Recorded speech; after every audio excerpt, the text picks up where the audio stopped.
Hello and welcome to the Tuesday night emotional awareness discussion live.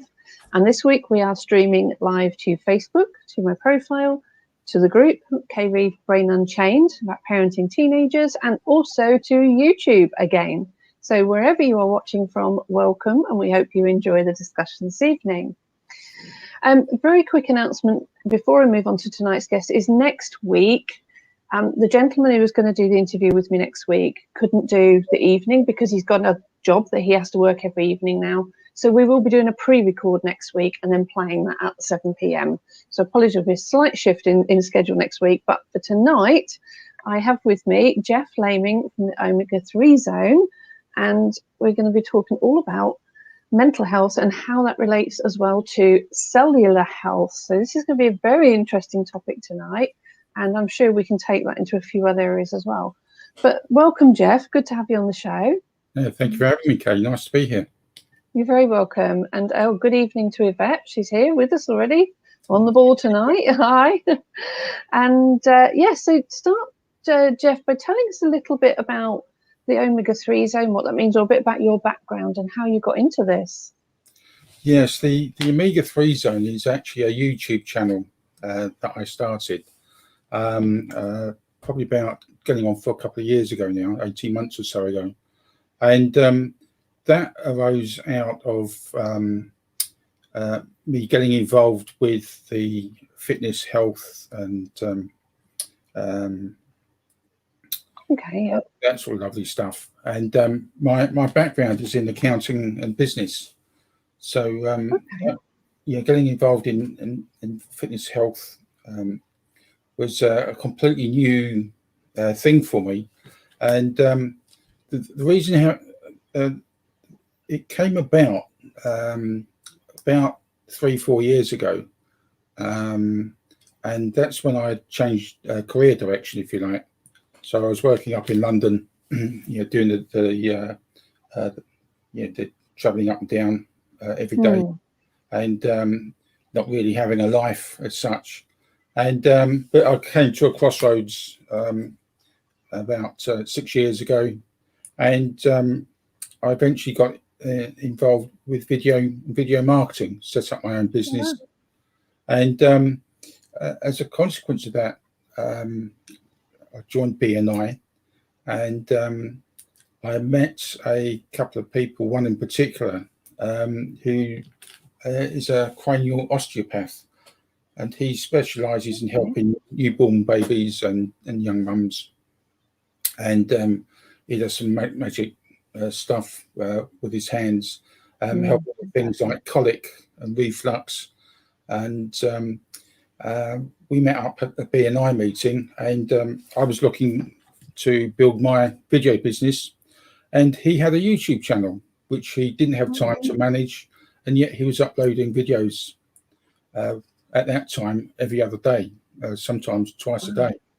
But he didn't really know what he was doing. He knew that he had to put videos up to build up his own following, if you like. And all he was doing was he was seeing his patients in the morning, and whatever problems he was coming across in his lunch break, he'll do a 2, 3, 4 minute video talking about the problems he's seeing and the solutions that he was applying, and then he just uploaded them to the YouTube channel. So what I was doing was actually taking his videos and what they call optimizing them. Again, a bit like with if anyone knows how websites work, try and get them into the homes of people when they post in certain keywords. So that was my first introduction to the health and wellness arena, if you like. And I was just concentrating on the YouTube aspects of it, the marketing part of it, and what the osteopath was talking about wasn't really making that much sense to me, too much. But fast forward to about 2 years ago, a friend of mine was approached by a Scandinavian company who were looking to roll out their business, expand into the UK and Ireland. And so I was working on the video project for my friend at the time, and he asked me if I could help him with things like due diligence and a bit of research, what have you, which I was quite happy to do. And in the meantime, he went over and saw the owners and came back, and he decided to go with it. And so he was tasked with rolling out the business, getting the infrastructure in place and what have you. And so I was quite happy to sort of help him out in that sense. Within 3 weeks of that happening, I had a seizure one night. And my wasn't a heart seizure, fortunately, but it was my back that seized up completely, and almost to the point that I felt paralysed. I couldn't even move anything, literally, from my neck down, and so that really worried me to the point that it gradually eased off during the night. And I was able to get into a car next morning and went straight round to my osteopath, funny enough, different osteopath this time. And he said, I'm not going to even examine you. He said, you need to go to your doctor. I think you've passed a kidney stone. So, I've never had anything like that before. And to be quite honest, that particular night was a bit of a blur. So went to the doctors. They didn't even look at me. My wife went in and told them what had happened. Oh yeah, it sounds like he's passed a kidney stone. So I was still stuck out in the car. So I was then taken down to the local hospital. Waited about 3 hours there in absolute agony, along with about 200 other people. Eventually saw a doctor. He said, oh yeah, you pulled a muscle, mate. So I wasn't happy with that. When I got home, went back to the doctors next day, said, look, I need to see someone.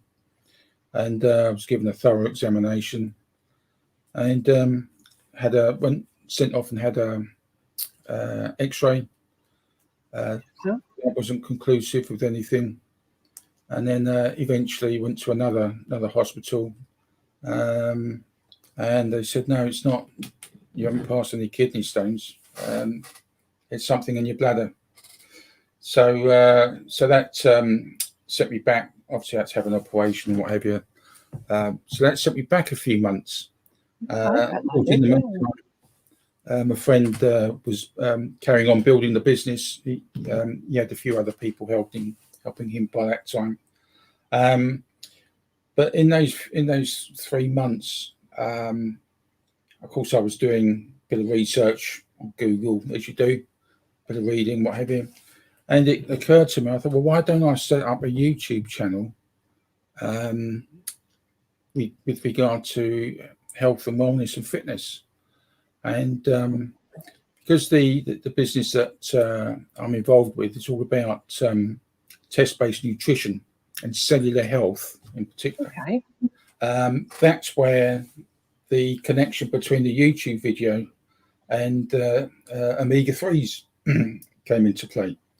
So what I do with the YouTube channel is I upload videos at least once a week, and just giving some explanations, if you like, some education or information or whatever. Yeah. And I relate each video to a particular problem that people have. So, for example, it might be arthritis. It might be with regard to the hair, with regard to bones, muscles, joints. The one I'm working on today is chronic inflammation, for example, which is quite relevant to emotional awareness. So I've been bringing those videos out and building up the YouTube channel, and of course, when you have to prepare a video, you have to do quite a bit of research. So I've built up quite a bit of knowledge surrounding omega-3 fatty acids, and some of the discoveries have been quite let's just say, eye-opening. I bet.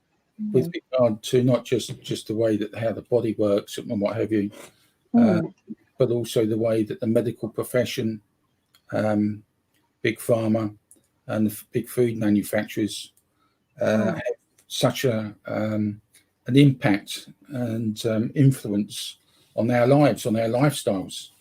And of course, lifestyles today, with what everyone's gone through over the last 15 months or so, has brought certain things into stark contrast, if you like. And emotional awareness is one of them. Mental health issues, stress, anxiety, depression, they've all come to the fore. They were there anyway, but it's just magnified it 10 times. So going back, so you've had quite a fascinating journey there. So you've gone from being accounting or finance through to doing video management, through to health zone, and it's like not an expected journey that you would sort of predict a career path to move along. So that in itself, that must have had some sort of really emotional shifts for a start, going from one to the other. And I'm sure a lot of people, are very, very familiar with that fact that you get stuck in that career and you get to a point that you just don't feel that purpose from it anymore. So to make that shift to start with, well done to you, because that's a huge jump. Midlife crisis, I think a lot of us call it. And I'll tell you what, for people out there listening, I get this because I did the same sort of thing in terms of going from being in administration to doing this. And one of the best ways I've heard that described is about being when you reach the top of your ladder and then discover that your ladder is up against the wrong wall. Yeah, very much so. And so you have to kind of climb down and sort of start again on another ladder. But so then into the videos, and then the videos brought you the client, and the client's got you engrossed into this health and nutrition lifestyle and mentality. I love it. I just absolutely love this like destined path that you've taken. It was like you were meant to go that way. So you talk about test-based nutrition. So before we get too much into the other things, and you've talked about a number of sort of different illnesses or health issues, or like you said, hair health, so health and illnesses, and test-based nutrition. And you also mentioned the word cellular health.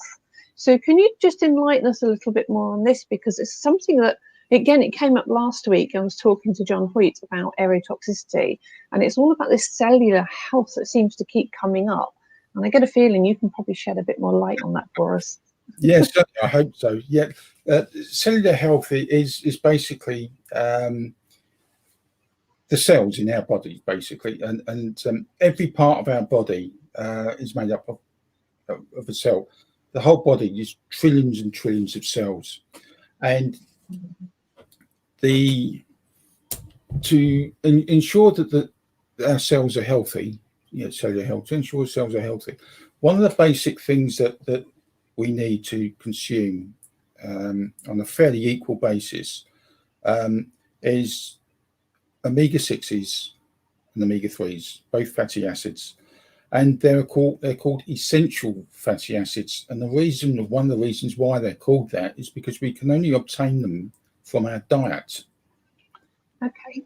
And to summarize, omega-6 fatty acids are inflammatory, and omega-3s are anti-inflammatory. And omega-6s you get from things like vegetable oils, and omega-3s you get from most well known is oily fish. Okay, yeah. And these omegas are, if you like, the building blocks of our health, because what they do, they help control the level of inflammation in our body. Now, pro-inflammatory cells is good, because that helps to, when you cut yourself or you injure yourself, they are released by the immune system, go to the area that's being damaged, and they will then help release the white blood cells, for example, and help repair that damage, that cut or abrasion or what have you. Yeah. And same with where you pull muscles and what have you. The inflammation is the immune system, sending in all the equipment, if you like, to settle it down and repair it.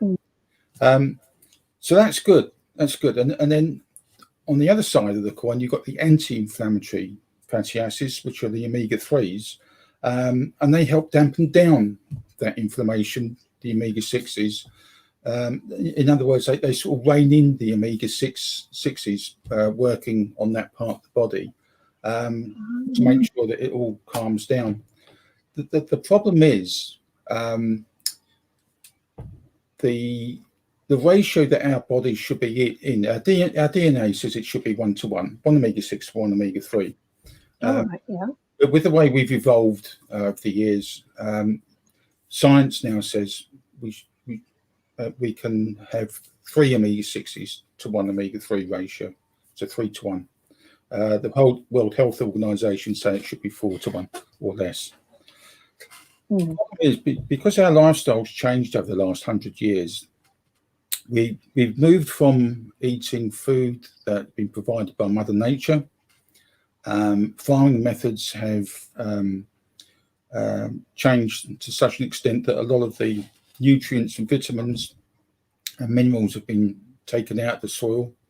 So what we grow from the soil doesn't have as many nutrients and vitamins as it did 1,500 years ago. Makes sense. And not only that, we've moved now to a lifestyle where we have processed food, manufactured, man-made food, fast food, microwave food, restaurant food. Everyone's on the go, and it's so convenient to go in to a takeaway shop and get a Chinese or whatever. Yeah. And that lifestyle has been responsible for increasing the omega-6 intake into our bodies. At the same time, because we're not eating the vegetables and the fruit and the fish that we used to eat, that means we're not getting so many omega-3 fatty acids, especially with the fish. So we've now got a massive imbalance.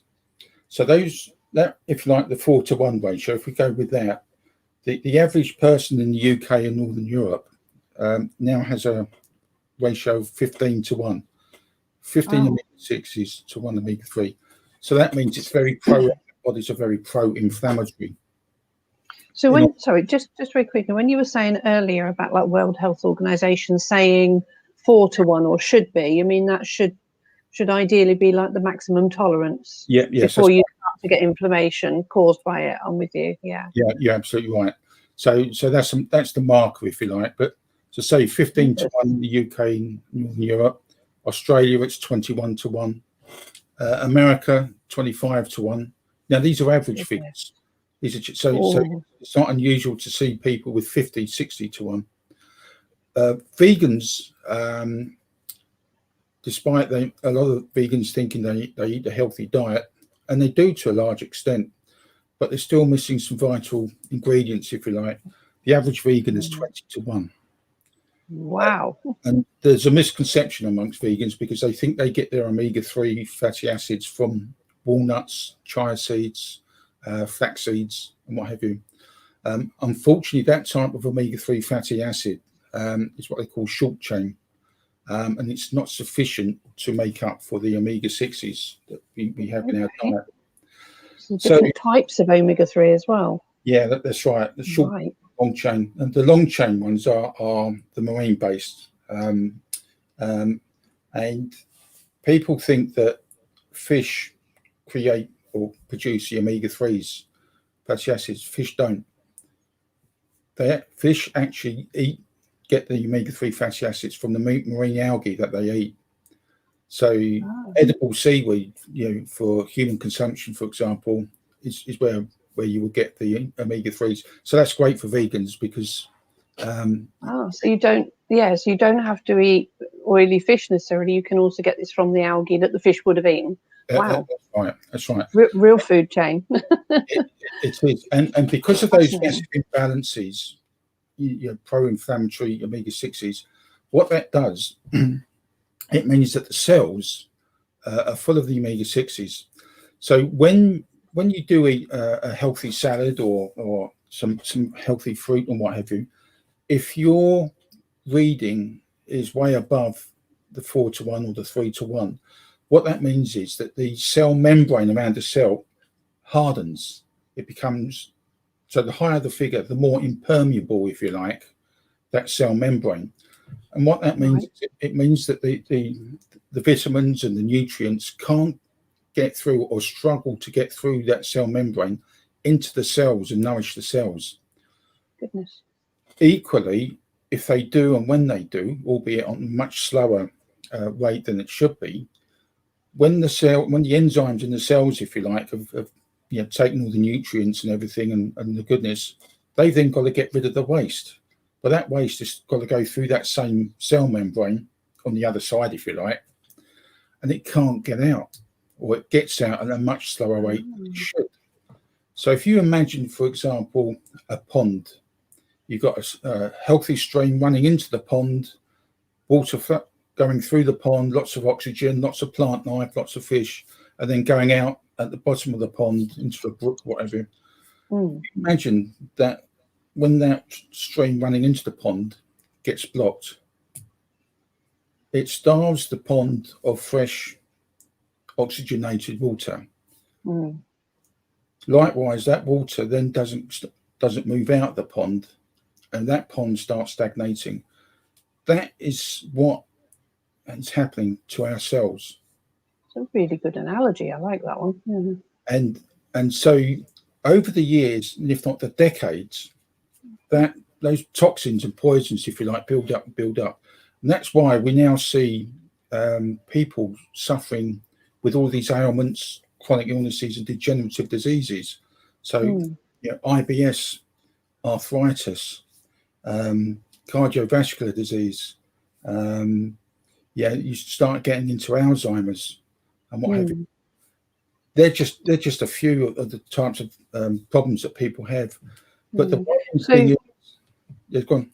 I would say, so what about younger people? How early does this begin to affect somebody on a modern-based diet? That's a great question, because I was just coming on to that. What's happening now is that these illnesses are showing up in people at a much younger age than they were 10, 15, 20 years ago. Just to give you an example, cancer. Bowel cancer in people, I think it's 18 to 24 age group or something like that, is now showing up at a much younger age than only 20 years ago, for example.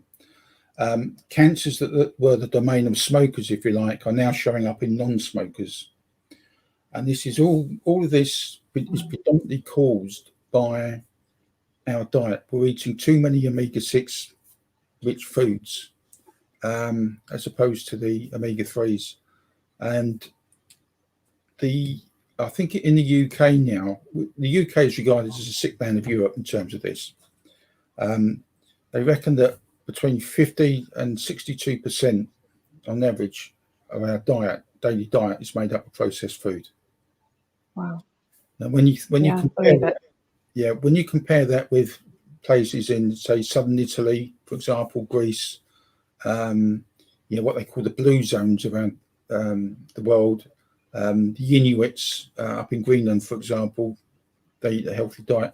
Those places don't have the problems as much as we do, for example, the heart problems, the blood problems.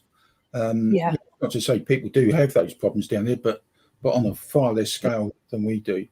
And people wonder about our health systems, for example.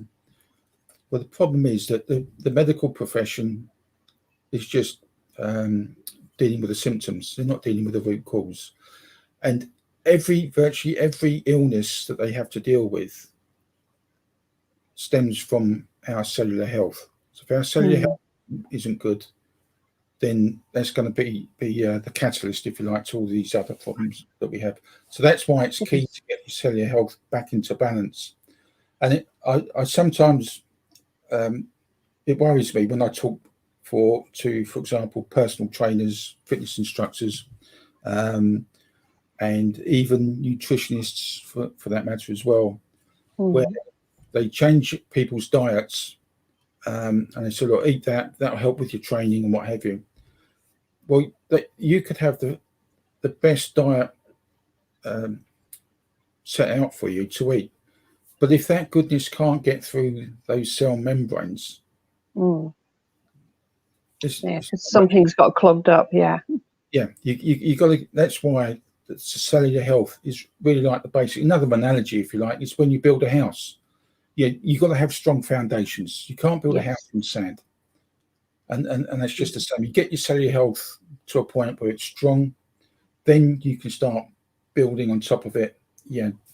And everything else moves forward from there. So that's why the cellular health aspect is crucial, and that's obviously where the omega-3 fatty acids. And the other point I want to say about the omega-3 fatty acids, if I may, Kate. When it comes to supplements, people say, well, I'd take fish oil supplement or krill oil or cod liver oil supplements and what have you. The thing you've got to watch out for, and again, this is a trick by the supplement market. Omega-3 is the largest, biggest supplement market in the world. What companies do is when they take the fish, they squeeze all the oil out of fish, and in that process, they're left with fish oil. But then they have to refine that because they've got to take out all the toxins, all the heavy metals and mercury and everything else, which is what they should be doing. But at the same time, they take out the natural antioxidant called polyphenols or polyphenols, depending on how you want to pronounce it. And the polyphenols are the natural oxidants that protect the omega-3 fatty acids as they make their way through your body. What these supplement companies do is that natural supplement, that natural oxidant, is taken out of that refining process. So you have pure fish oil. You're left with three choices then. You either leave the fish oil as it is. The problem with that is fish oil oxidizes. As soon as it's open to the elements, it oxidizes. As soon as it goes into your body and your body's natural heat, it oxidizes. It goes off. That's why a lot of these products have that fishy smell. And you hear people having that fish burp or whatever. The second option they've got is to, or second thing that they do, if you like, is they add in vitamin E. Now, they call vitamin E an antioxidant. It's not. Vitamin E is nothing more than a shelf preservative. It's a preservative, prolongs the shelf life of the product. They put it in a lot of face creams and stuff as well, and promote it on the basis that it's got that in there, don't they? And if you have a look on the instructions on the bottles or packets, you will see them either described as vitamin E or as tocopherols or totrinos, something like that. There's 8 types of vitamin E. Those other 2 that I mentioned are the 2 categories of vitamin E. Now, they help with, as they go through the body, they help with fighting off some of the free radicals, if you like. But they only last for 4 to 6 hours. But it takes about 24 to 48 hours for the omega-3s to get through your body, because it has to go through your stomach, into your blood, and into all your cells. Because it affects everything, affects your bones, your eyes. It's pure minefield, isn't it, of information? And so the polyphenols chaperone the omega-3s. They protect, and once they get to their source, which is the cell membranes and cells, then the polyphenols have their own purpose anyway. But the important thing is it's they that get the omega-3 fatty acids to your cells and cell membranes. Goodness.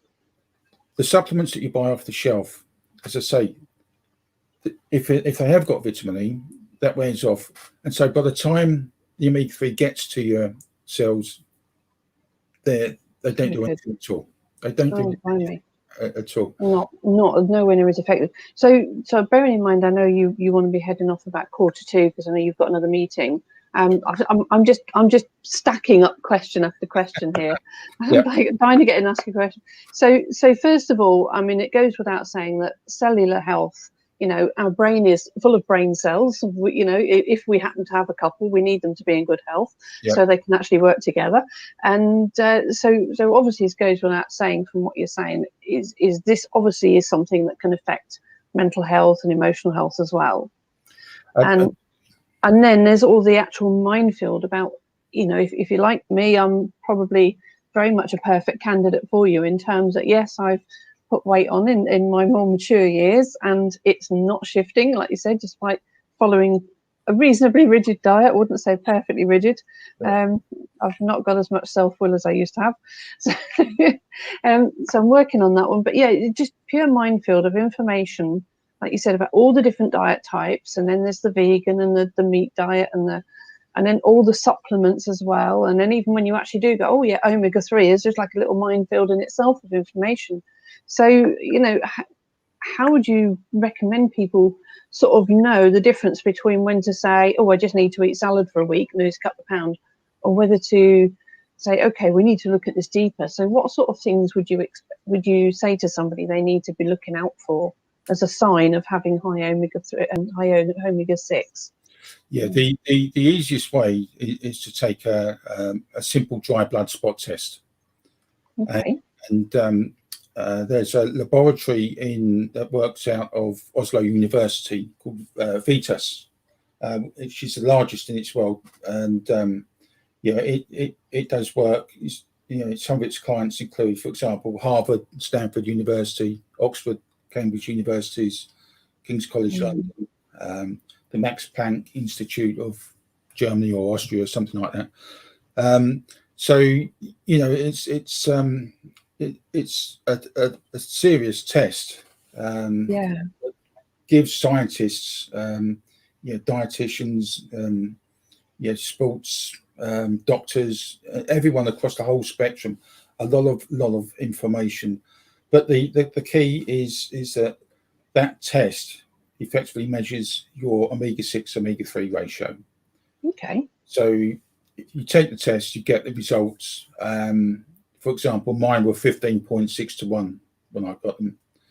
I thought it was quite healthy, thought I was quite fit at the time. So that was a bit of a shock. What I started doing was taking what I call a balance oil supplement, and this is the third part of the equation, if you like, with regard to the supplements. That is made up of omega-3 fatty acids, a little bit of vitamin E, because obviously it helps to fight off some of the free radicals in your body. But more importantly, they replaced the antioxidant, the polyphenols, and they replace it. What was taken out of the fish, they replace it with olive oil. Olive oil is a natural polyphenol. So that balance oil product, if you like, has got everything that you would get if you ate oily fish. We're talking about wild salmon, mackerel, herring, anchovies, sardines, for example. And within 120 days of taking that on a daily basis, I then sent off for a second test, and that came back at 2.4 to 1. Wow, huge difference. Massive difference. And of course, I started feeling the benefit from that aesthetically as well. The reason for the 120 days is that's roughly how long it takes for the red blood cells to regenerate in your body. So the second right, yeah. effectively on a if you like a clean batch of blood. So that's the way that the only way that you'll know whether you're in balance or out of balance. Now, one other worrying thing is I mentioned VITAS. They've got a massive database of all these tests, getting on for 750,000. Wow. Worldwide. So it's not just a sample of 10 or 25. We're talking serious numbers. And the average, on average, the figures are working out that 97% of the world's population are out of balance. 97%. Wow. Yeah. Yeah, that's a lot. But then that's based on people actually taking the test. Are they? Well, yeah. But as I said, as a sample, I mean, that's a massive sample, and those test numbers are increasing all the time. Yeah. It is a big problem. It's what they call chronic inflammation is what is known as a silent killer. Because that's something you said to me earlier when I messaged you about coming on the show tonight, because the lady who should have been on tonight had to reschedule. The COVID jab, when it comes up, is far more important, and I hope she is okay tomorrow after having it, because I know how rough I felt. But anyway, yeah, so you talked to me earlier about things like ADHD and asthma and eczema and things like that as well. So when you were talking about this omega-6 being the inflammatory, do you think that's sort of something behind some of these even childhood diseases? Yes, it is. And I'm glad you brought that up, Kay, because one of the noticeable areas is when women fall pregnant and the unborn child is developing inside. At the third trimester, the baby starts drawing down its own omega-3s from the mother's brain. One of the there's two main types of omega-3 fatty acids, and one of them is stored up in the brain of the mother. The baby starts drawing down from that to help its own brain start developing. Now, if the mother is depleted in omega-3 fatty acids herself, there's not going to be much there for the baby. And what scientists have been finding over the years is that newborn babies, as they grow up, to be infants, whatever, ADHD has increased a lot. Wow. And they're starting to realise that the diet is playing a big part in this, the omega-6, omega-3 imbalance, and also it's very much noticeable. And your viewers might remember back to when they were at school, if they were of a certain age, that there was hardly any kids with asthma. Now I think I read somewhere it's like 1 in 4 children at school have asthma, and with asthma as well, you get eczema, and that can increase as well. I happened to be the unfortunate one back in the 70s who did grow up with it quite chronically, and the eczema, but mostly the asthma, and had it very severely. But that was back in the days before we had like low sulfur fuels and pollen filters in cars, and my goodness, it was dreadful. Yeah, but I mean, don't get me wrong, you have got the environmental aspect of it as well. You say the fumes, smoking was a classic, of course, but even radiation from mobile phones and phone masks and whatever. And as John said last week as well, what goes on up in aeroplanes as well.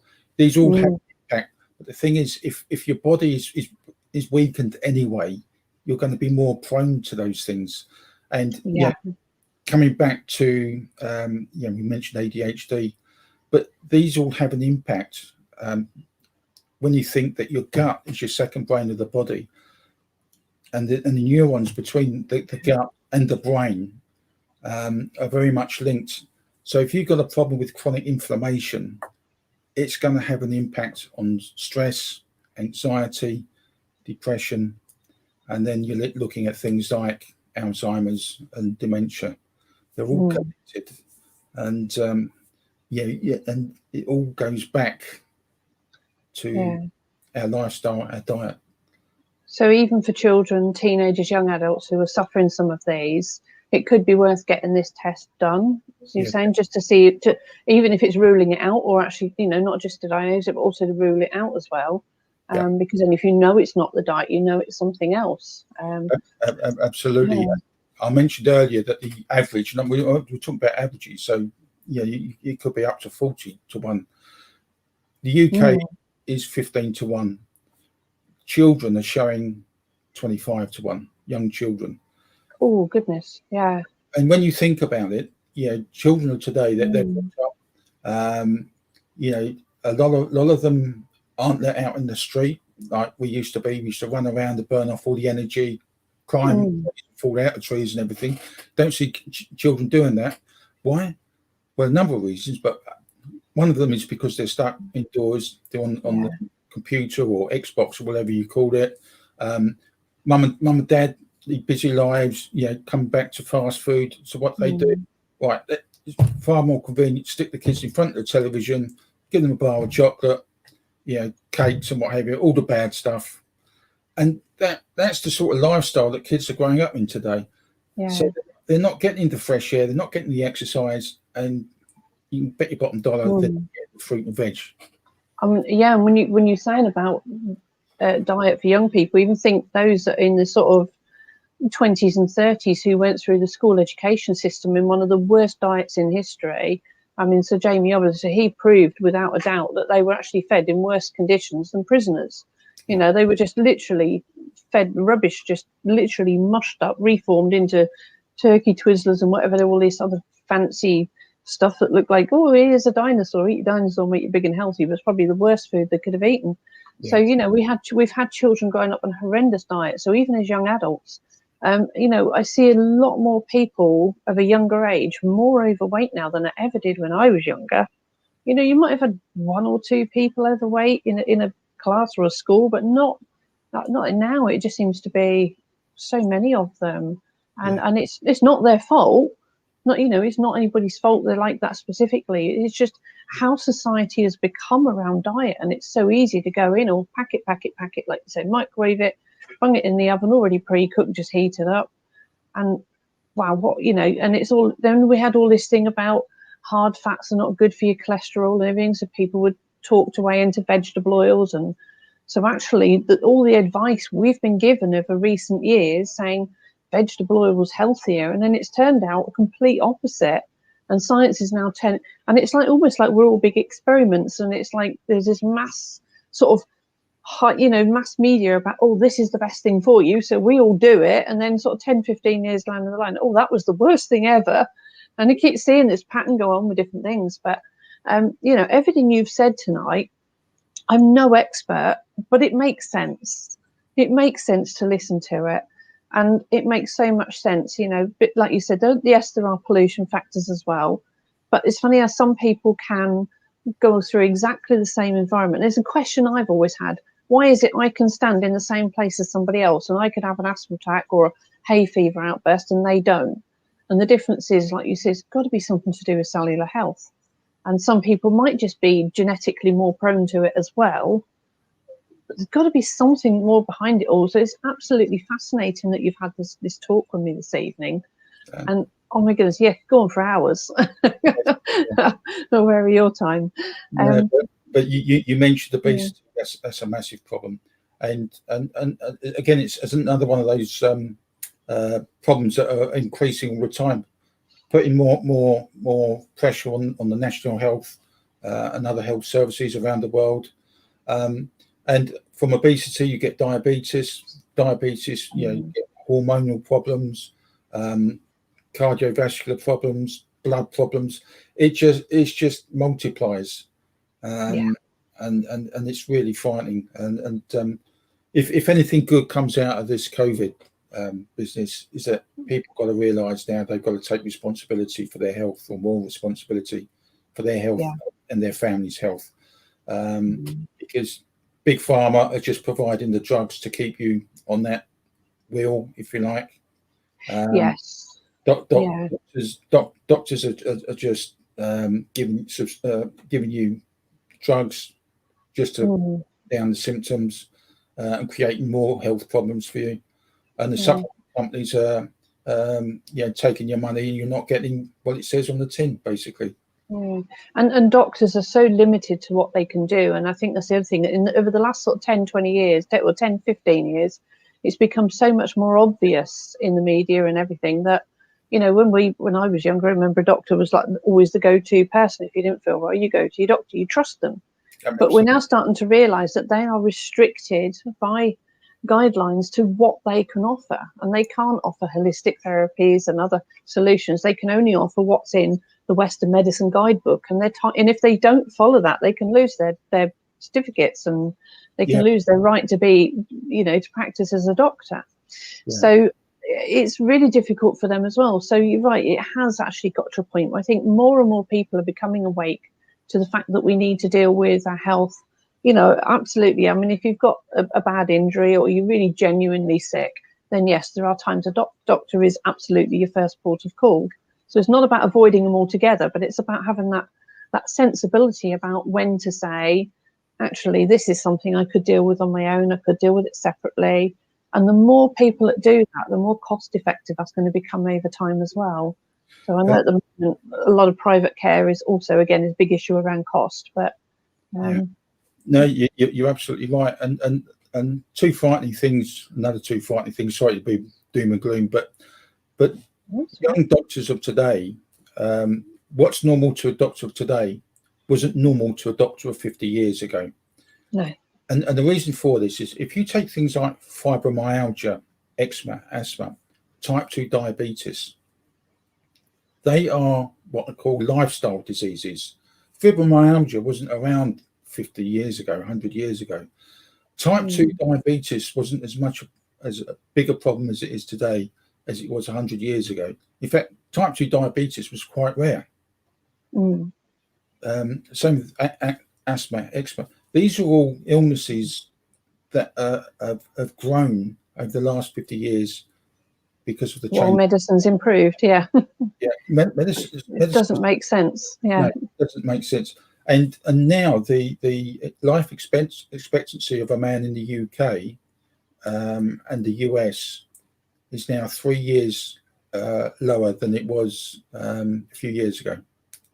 Wow, I'm not surprised. Yeah.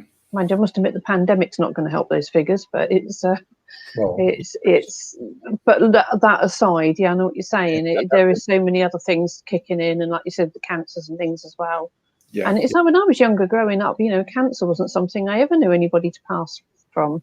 But I think in the last 20, 25 years, I've known at least 16 people that I've personally known have either had or passed away from cancer. And that's a shocking number for people I can actually name. Without people I don't know or have seen online that I don't know very well. And it's just people I knew personally, 16 people. Yeah. And that, again, with the ADHD and stuff, I can remember being at primary school and there was one particular child in the class who I can remember was always classed as the naughty boy in the class. And looking back, he would have been your classic ADHD, could not sit still, running around, jumping over the tables. If he went off to the bathroom, somebody would just have to go and escort him to make sure he actually came back to the classroom again, didn't wander off around the school. And it was just a classic case, but he was the only one I knew of through school.